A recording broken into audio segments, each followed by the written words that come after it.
echoes of the badge. Eric, thank you for joining me again. You've been super helpful because you know this area so well, this neighborhood. You've worked burglaries in this neighborhood where I am. I'm outside Nancy's house now.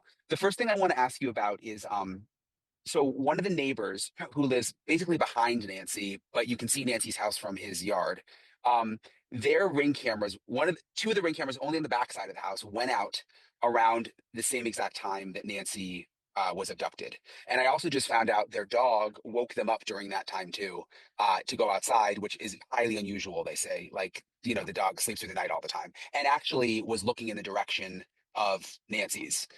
What do you make of that? I think that's a really good possibility. I think that that signals detection. Listen, dogs are still probably the best home security system. Like their ability to hear things that we don't is just incredible.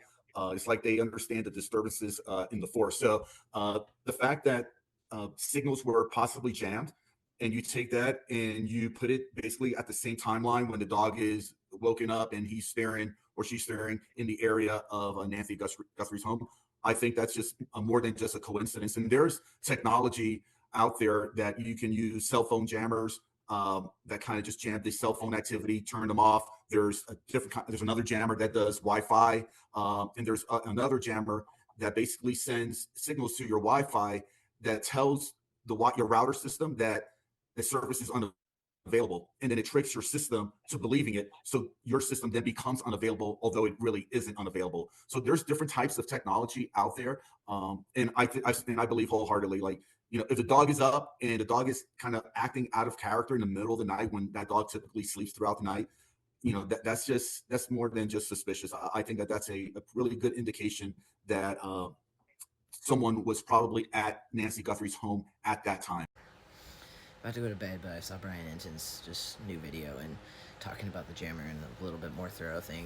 And I started looking it up, and there are such things as Wi-Fi jammers, specifically Wi-Fi. And if there's no disturbance in the cellular network, like was mentioned in one of his other videos, then maybe he just jammed the Wi-Fi, and that's why we have a disconnect at 147.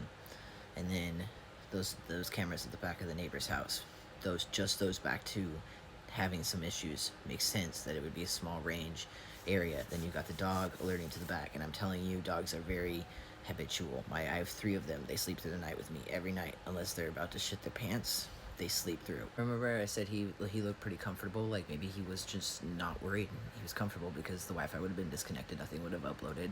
So he's not concerned about being seen on the camera. Or it could be like Ashley Banfield's like last interview said, where maybe he was putting on a show, quite literally, to kind of misdirect and whatever, and he had totally already accomplished what he came